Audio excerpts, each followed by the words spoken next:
E, irmãos, hoje nós vamos falar do maior pecado. Do maior pecado. É pano para manga, né? Maior pecado, vem muitas coisas na nossa mente. O que é o maior pecado? Mas vamos abrir lá a palavra de Deus em 1 João, no capítulo 3, versículo 4.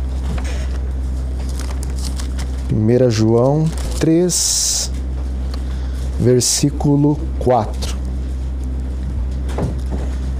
E a palavra de Deus nos diz: todo aquele que pratica o pecado também transgride a lei, porque o pecado é a transgressão da lei. Veja, não apenas nos nossos dias, isso não é privilégio nosso, mas sabendo que essa igreja é a pedra no seu sapato, Satanás ele sempre tentou deturpar a doutrina da nossa igreja. Só que de uma maneira especial, nesses últimos dias, pessoas de grande saber, pessoas até renomadas e respeitadas no nosso meio, tentam de todas as formas apresentar o pecado, talvez de uma maneira que venha aliviar o coração e a mente daqueles que, conscientes ou inconscientes, amam o pecado e as suas práticas. Contudo, a palavra de Deus, e de maneira muito categórica, o Espírito da profecia nos diz que só existe um significado para pecado. A Bíblia só apresenta uma coisa demonstrando o que é o pecado. E pecado é transgressão da lei. Aí vem um ponto de interrogação na nossa mente.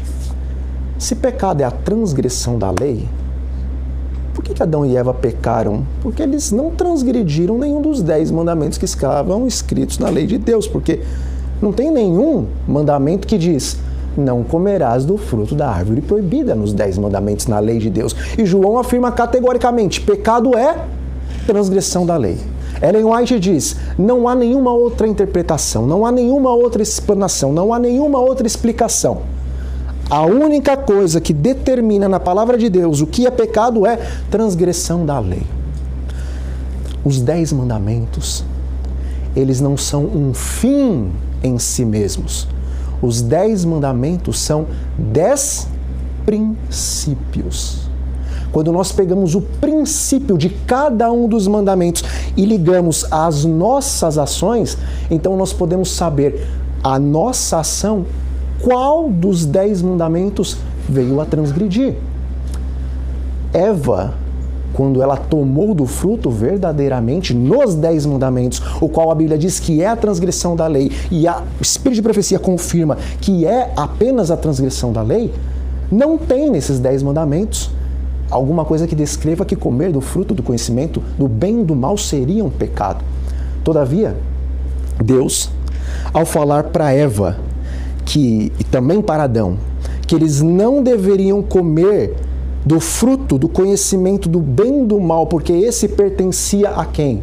A ele. Deus era o detentor e o conhecedor do bem e do mal, e ele tão somente concedeu para os seus filhos o conhecimento do quê? Do bem. O conhecimento do que era mal e que nunca seria praticado era de Deus. E está escrito: não cobiçarás. Eva cobiçou o que não era dela. O conhecimento do quê? Do bem e do mal. Deus, ele disse: no dia em que dele, do fruto, comerdes, certamente vocês morrerão. Eva, ao tomar do fruto e comer, ela estava transgredindo um mandamento que diz: não matarás. O Senhor também disse: não terás outros deuses diante de ti. Mas a serpente diz: será semelhante ao Altíssimo. Eva estava fazendo de si mesma um Deus. Quando associamos a ação ao princípio, nós conseguimos encontrar onde vai o pecado. Eva e também Adão transgrediram a lei de Deus. Por que Adão transgrediu a lei de Deus? Em Patriarcas e Profetas nos diz que Adão, ao ver a sua esposa comendo do fruto e oferecendo para ele quis agora, por amor, participar das mesmas consequências que sobreviriam a Eva. Todavia, a palavra de Deus, Ela nos ajuda a entender que devemos amar a lei de Deus. O resumo dela é amar a Deus acima de todas as coisas e ao teu próximo como a ti mesmo. Mas o primeiro e grande mandamento é amarás o Senhor teu Deus de todo o teu coração, de todo o entendimento, com todas as suas forças. Adão colocou Eva como seu ídolo. Ele se prostrou diante daquela a qual ele tinha diante de si todos os dias. Ele preferiu a Eva do que ao Criador, transgredindo assim o segundo mandamento. Pecado é a transgressão da lei. Nos 10 mandamentos não tem nenhum versículo, não tem nenhuma ordem dizendo: não terás relações com pessoas do mesmo gênero. Mas por que os de Sodoma e Gomorra, então, pecaram se não tem abertamente na lei de Deus um mandamento que diz que não se deve fazer isso? O corpo era de quem? Dos anjos. Quando um homem se casa com uma mulher, os dois se tornam o quê? Uma só carne. Então o corpo do homem não é apenas mais dele, mas também é da sua esposa. E o corpo da esposa não é apenas mais dela, mas também é do marido. Qualquer relação que seja além disso, também é uma relação de cobiça, porque não te pertence. O corpo pertencia aos anjos, mas eles queriam violar aquilo que não pertencia a eles. A cobiça. É lógico que se nós formos explanar este pecado em si, o pecado da sodomia, nós vamos encontrar muitas outras brechas, se assim eu posso dizer, em outros dos 10 mandamentos. Mas é só um exemplo, para que os irmãos entendam que a ação ligada ao princípio, nós podemos então saber qual dos 10 mandamentos estamos quebrando. Veja, quando nós falamos de sodomia, a palavra de Deus ela deixa bem claro que isso é o que aos olhos do Senhor? Abominação. De Gênesis até o Apocalipse, também nos diz ali, os efeminados eles não vão entrar no reino dos céus. Isso parece, a Bíblia também apresenta, como um pecado tão horrendo, que para muitos cristãos o maior de todos os pecados é uma pessoa se relacionar com uma pessoa do mesmo gênero. Isto é abominável. E a palavra de Deus diz que realmente o é. Mas esse não é o maior pecado. Lá em Patriarcas e Profetas, página 165, o Espírito Santo, através da sua profeta, diz o seguinte: o Redentor do mundo declara que há maiores pecados do que aqueles pelos quais Sodoma e Gomorra foram destruídas. Irmãos, não apenas nessa igreja, mas em outras igrejas, muitos têm o pensamento de que de todos os pecados, esse realmente é o maior dos pecados. Todavia, o Espírito Santo ele diz para a sua profeta que esse não é o maior. Ele não diz que não é pecado. Pelo contrário, a palavra diz que isto é abominação. Mas ele não é o maior. Existem maiores pecados do que esse. E talvez se os irmãos agora começarem a pensar quais são pecados maiores do que o pecado da sodomia, vão vir muitas coisas nas suas cabeças. Esses dias mesmo, não me lembro se aqui no Sul, em outro estado do Brasil, um jovem, por conta de um desafio de videogame, entrou em uma escola e assassinou ali pelo menos uma criança e feriu outras mais crianças. E se fosse possível, talvez ele teria feito uma obra ainda mais horrenda.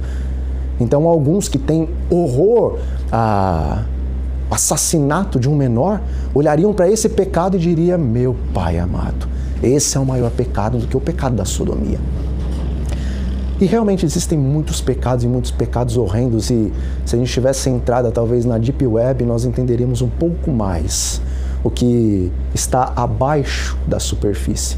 Nós entenderemos um pouco mais quais são os pecados nojentos e abomináveis dos nossos dias. Todavia, o Espírito Santo ele inspirou a sua profeta nesse texto a falar apenas de 3 pecados. O primeiro é o da sodomia, e ela diz: não é o maior pecado. Existem maiores do que esse. E talvez quando eu apresentar qual é um pecado maior do que esse, os irmãos até digam: uau, eu não entendia assim. Mas o Espírito Santo, através da sua profeta, diz aqueles que ouvem o convite do Evangelho, chamando os pecadores ao arrependimento e não o atendem, são mais culpados perante Deus do que o foram os moradores do Vale de Sidim, ou seja, do que os sodomitas. Se tornou tão comum ver as pessoas rejeitando o Evangelho. Acho que ainda não é minha hora. Não preciso aceitar Jesus agora, já sou bom, alguma coisa desse tipo. Se tornou tão comum que, embora nós ficamos compadecidos dessas pessoas, mas nós não temos ideia do que realmente é diante dos olhos de Deus uma pessoa receber a palavra do Senhor, receber o convite da vida eterna, porque o Filho unigênito de Deus deu a sua vida para ela, sacrificou-se por ela. Nós não temos ideia do que é aos olhos de Deus quando uma pessoa recebe o convite da salvação e ela diz não. Aos olhos de Deus, é pior do que o pecado da sodomia. Irmãos, Jesus é Deus. Jesus é Deus eterno, um com o Pai e com o Espírito Santo por toda a eternidade. Nada existiu antes de Cristo, mas tudo que existe veio a partir de Cristo. Jesus é o grande eu sou. Quando se diz que Jesus é o grande eu sou, Jesus é a existência. Você tem ideia disso? Já parou para pensar? Nunca existiu nada antes de Cristo, nunca existiu nada antes de Deus. Ele é a existência de todas as coisas. Ele sempre esteve vivo, antes dele não teve um nada.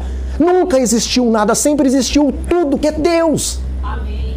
Jesus é tudo, ele é a existência no universo. Todo o universo existe por causa dele. Isso é grande demais, meus irmãos. Mas na eternidade, ele, o Pai e o Espírito Santo sentaram ali juntos. O homem provavelmente vai pecar um dia. Ou seja, o homem vai pecar um dia. Você, meu filho, você é o doador da vida. Eu não posso fazer qualquer coisa para salvar os homens, porque eu sou o arquiteto de todas as coisas, mas nós dividimos os afazeres, se assim eu posso dizer, com relação ao governo do universo, e você é o doador da vida. A vida está em ti. Só você pode ser a luz do mundo, o mundo para sempre ficará em trevas.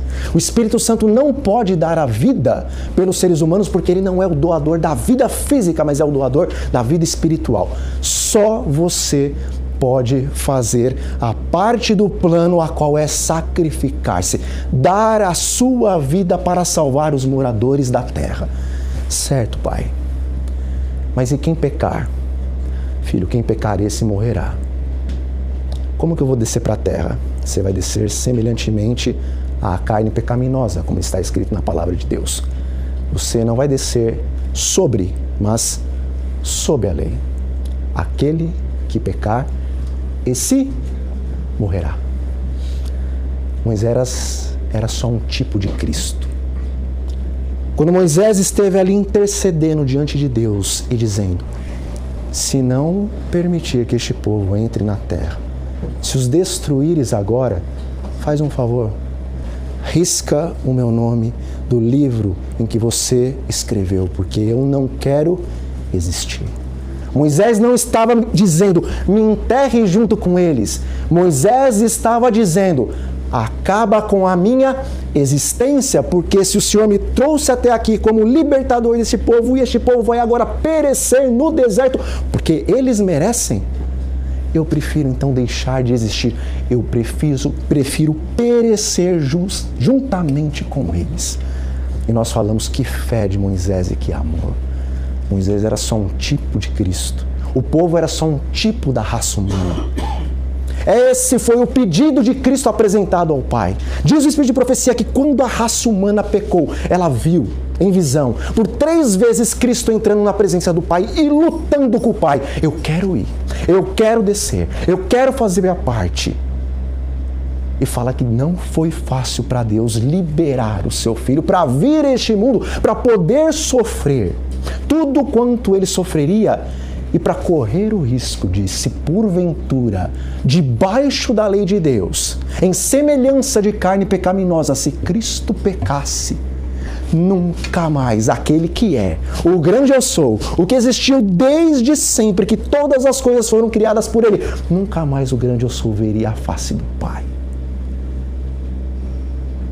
Por isso, rejeitar o Evangelho é pior do que a sodomia, porque Deus, Ele decidiu, se necessário fosse, deixar de existir eternamente, porque Ele te amou e Ele me amou mais do que a vida dele. Por isso que Cristo disse quando Ele estava sendo pregado na cruz: Pai, perdoe-os. Eles não têm a mínima consciência, a mínima ideia do que eles estão fazendo. É um pecado horrendo. E se eu dissesse que tem pecado maior do que esse? Os irmãos acreditariam? A profeta, então, ela apresenta um pecado maior do que esse, é o terceiro e último dela.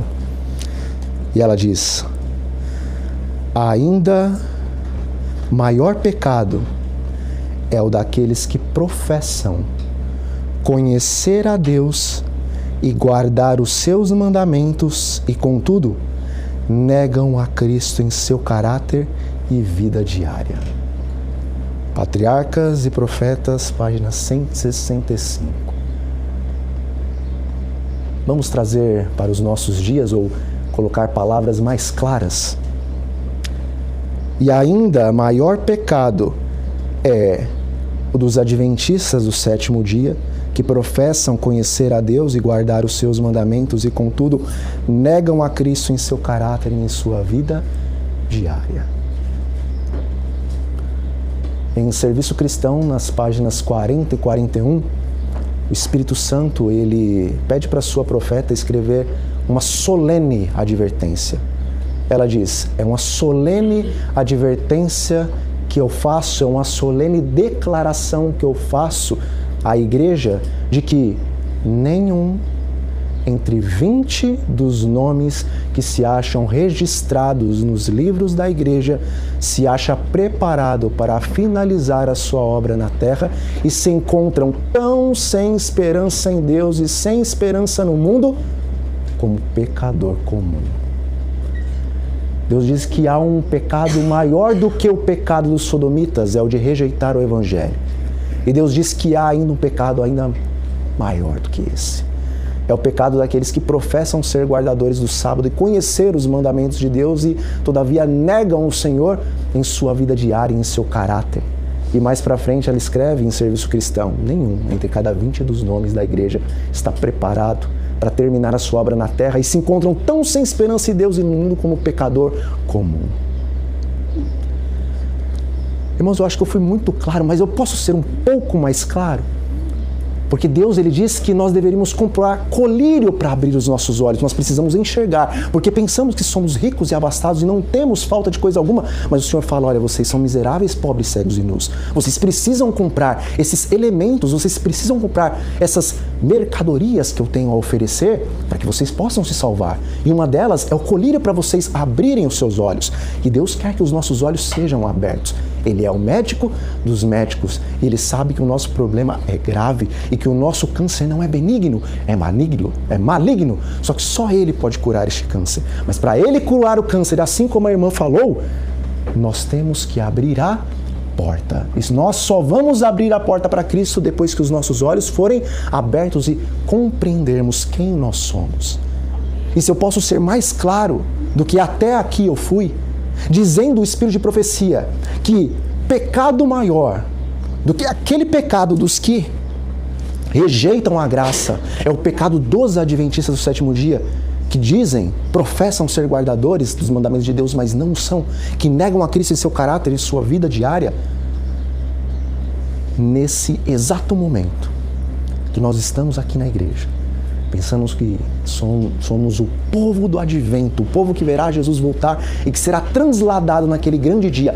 Nesse exato momento, de acordo com o texto do Espírito de profecia, tirando Satanás e os seus demônios e mais alguns poucos criminosos extremamente horrendos que existem no mundo, os mais abomináveis diante de Deus são os falsos adventistas do sétimo dia.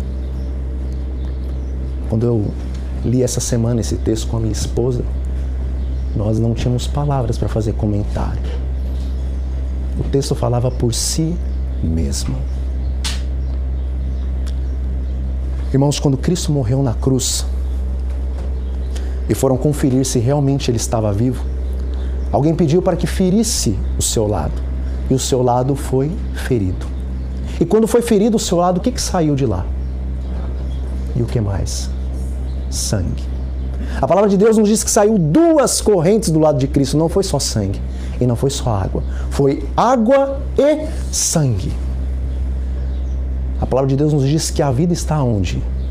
No sangue. Justiça imputada. Jesus derramou a sua vida para que nós tivéssemos vida. Mas a palavra de Deus compara a água com o quê? Com o Espírito Santo. Se beberes dessa água que eu te der, fontes jorrarão de dentro de você. Você vai ser um instrumento nas minhas mãos e você vai ser cheio do Espírito Santo.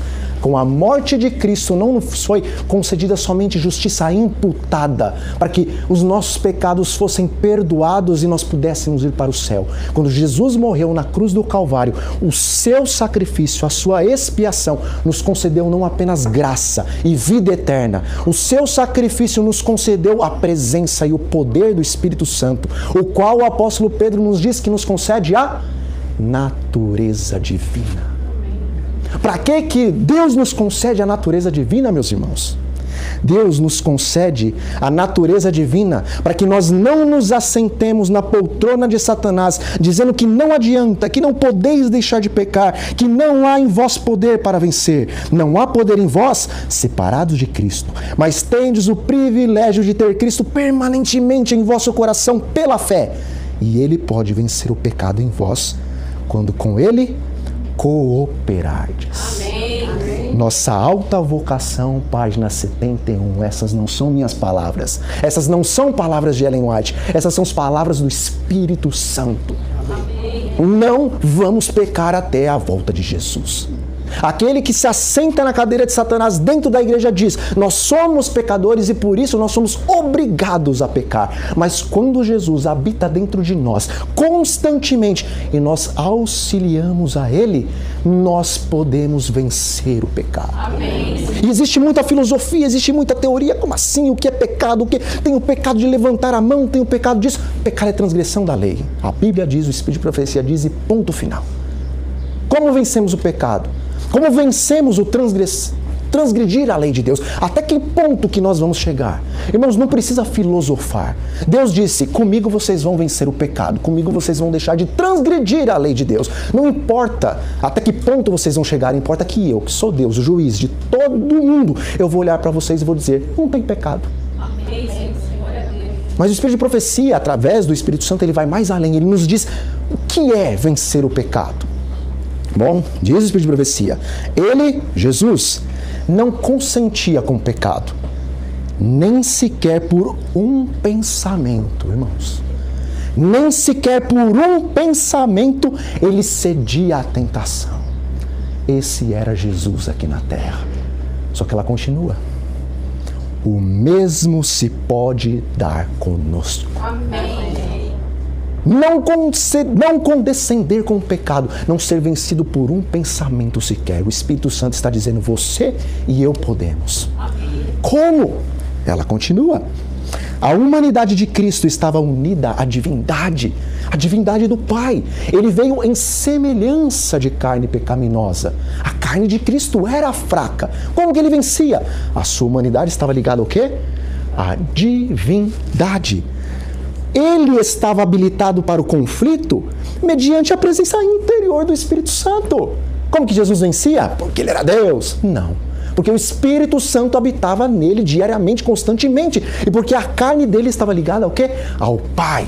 A carne não é mais forte do que o Espírito, irmãos. Ah, mas Jesus, parte era homem, parte era Deus. Ele tinha a natureza física, mas ele tinha a natureza espiritual, a natureza divina. Ele era um misto aí.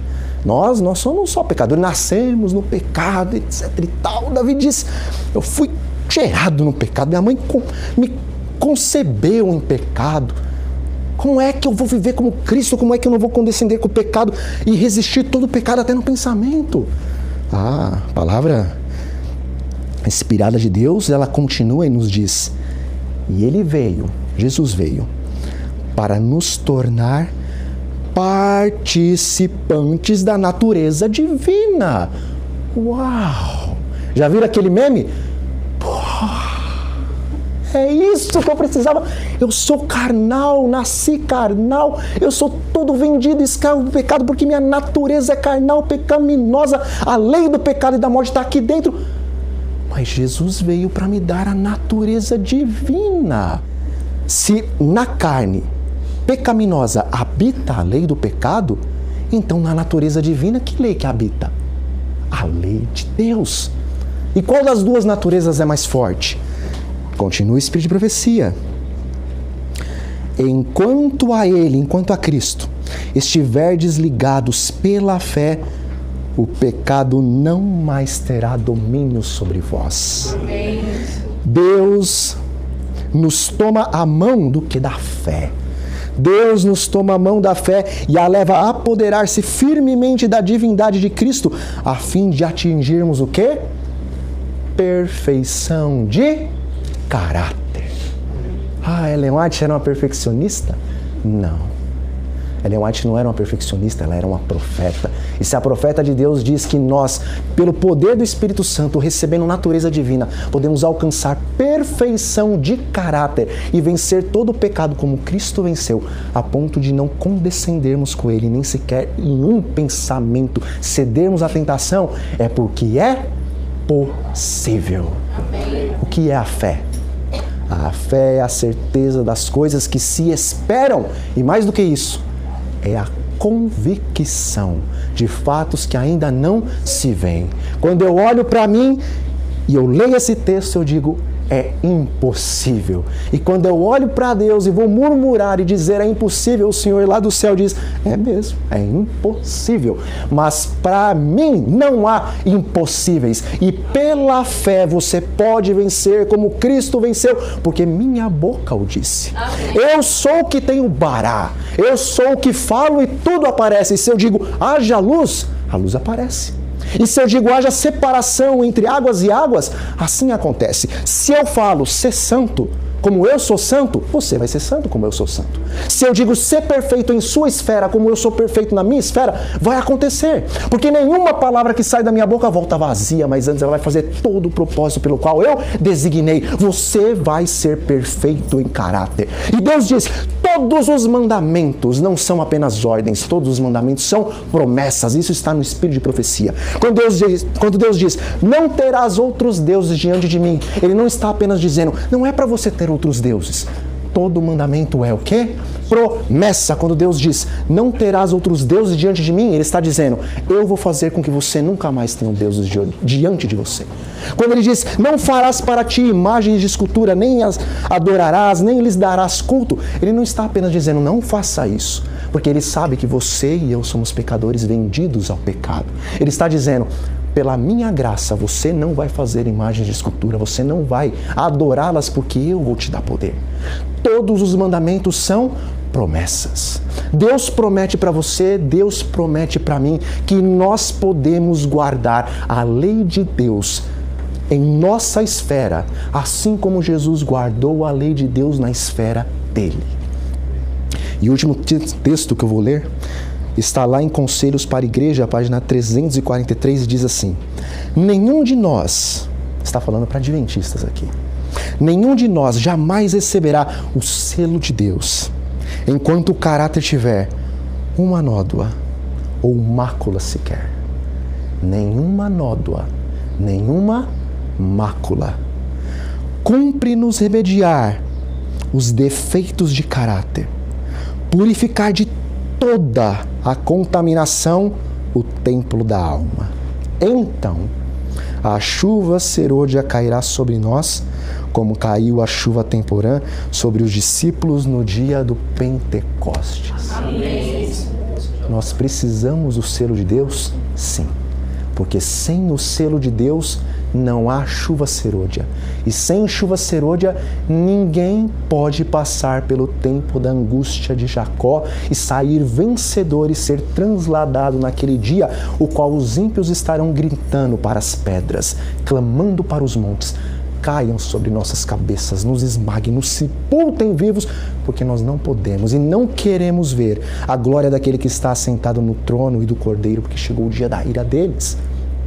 Mas aqueles que receberem o selo, aqueles que receberem a chuva serôdia, em vez de estarem uivando e clamando e suplicando a morte para não ver o rosto de Deus, eles vão estar como que protegidos na plataforma do Senhor, com seus rostos iluminados e a brilhar de santa consagração, cantando: Deus é o nosso refúgio e fortaleza. Ele é o nosso socorro bem seguro em todas as tribulações. Nós não vamos temer. O mar, ele pode aí inundar as cidades, nós não vamos temer. Os montes e as ondas podem tremer e espumar, nós não estamos nem aí. Sabemos que temos um rio, sabemos que há um rio na cidade de Deus. As suas correntes estão alegrando ali o paraíso do Senhor. Ali é a nossa morada. Nós estamos protegidos por Deus. As nações estão bramando, os reinos aí estão se enfurecendo. Mas agora o Senhor, ele disse: calai-vos, aquietai-vos, eu sou Deus, eu sou governador de todas as coisas. As lanças que estavam ali prontas para nos matar, Deus vai despedaçar elas. Os carros de guerra, os aviões de guerra, Deus vai colocar todos no chão.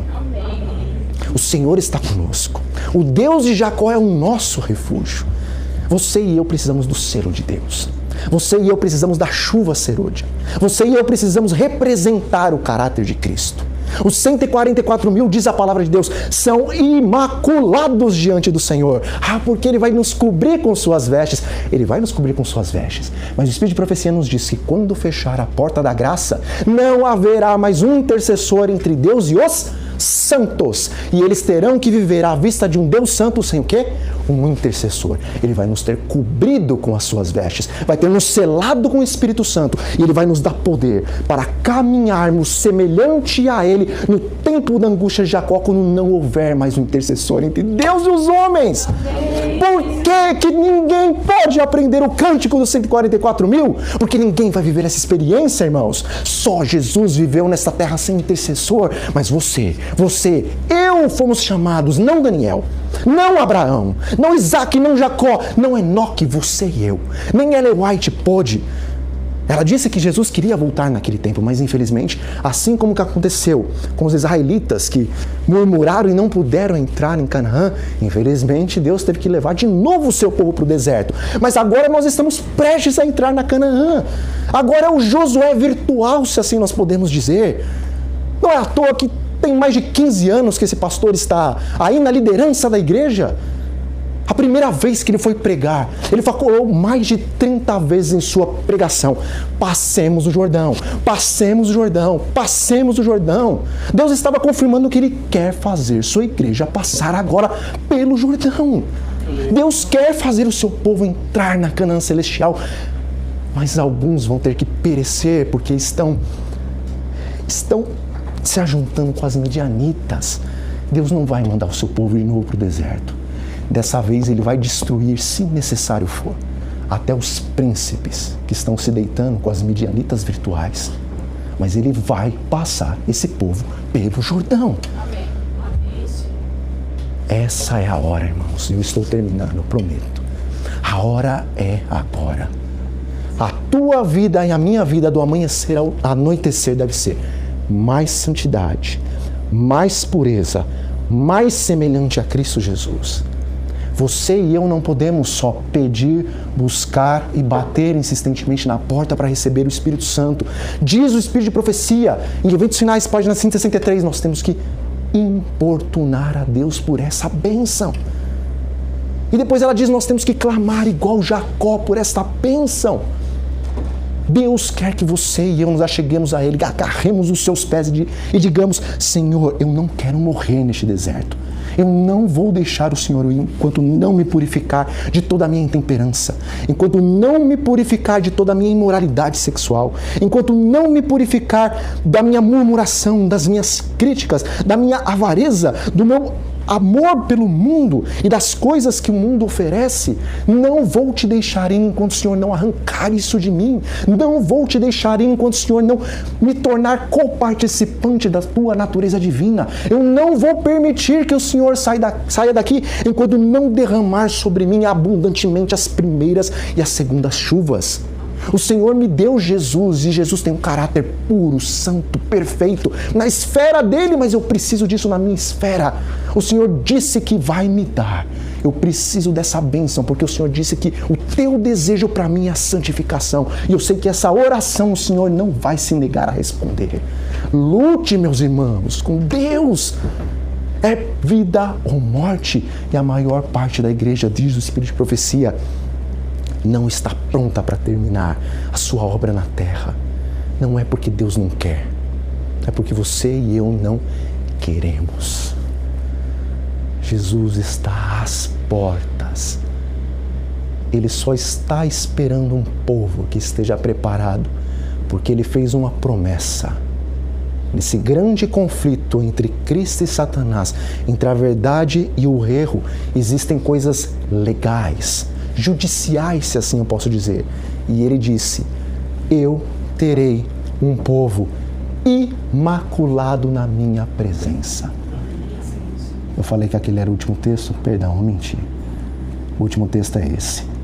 Em o desejado de todas as nações é dito, Jesus, próximo a ser crucificado, ele pôde dizer: aí vem o príncipe deste mundo. E ele não tem nada em mim, não achou nada em mim que ele pudesse apontar e falar: ele tem defeito, ele tem pecado. Ele vai ser vencido. Então o Espírito de Profecia completa: essa deve ser a nossa situação perante Deus. Nada do diabo, nem mal, nem avareza, pornografia, intemperança, nada. Quem vai levar o bode para o deserto? Jesus?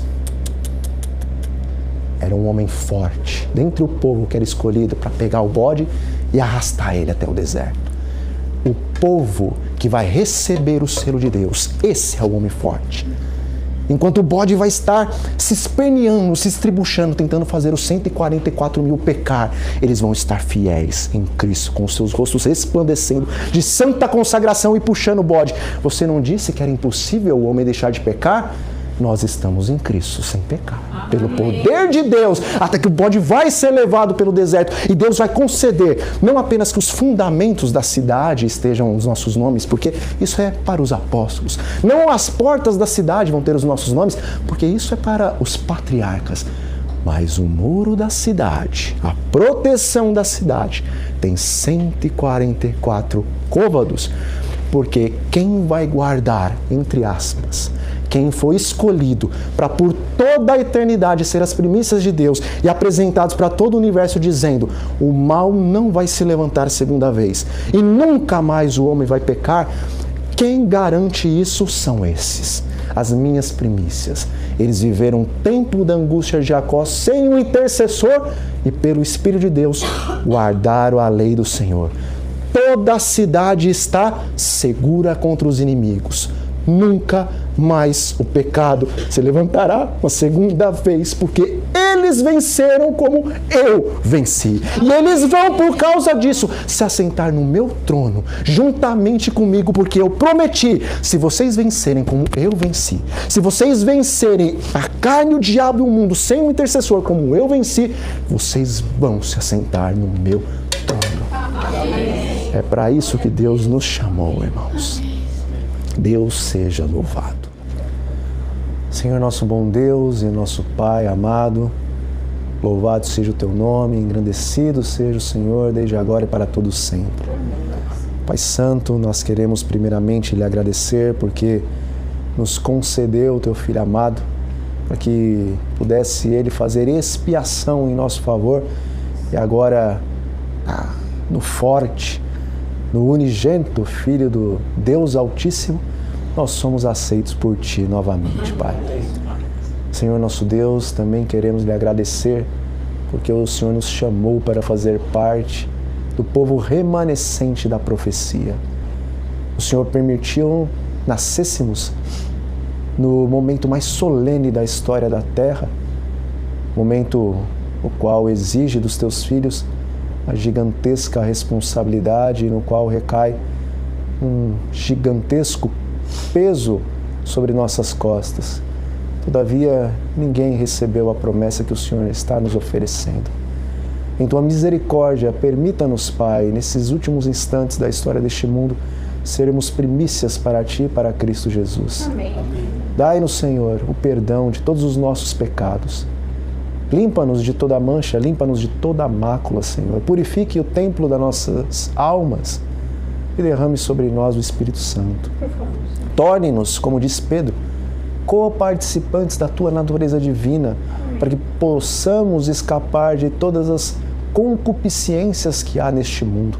Amém, Senhor. Dai-nos completa vitória em Cristo Jesus e, como Paulo, possamos dizer em santa humildade: agora já não sou mais eu quem vivo, mas Cristo vive em mim, e o viver que tenho nessa carne eu vivo pela fé no Filho do Homem, que por mim se entregou. Amém. Que essa seja a nossa realidade, que nenhum aqui venha faltar naquele dia, Pai. Por favor, Senhor.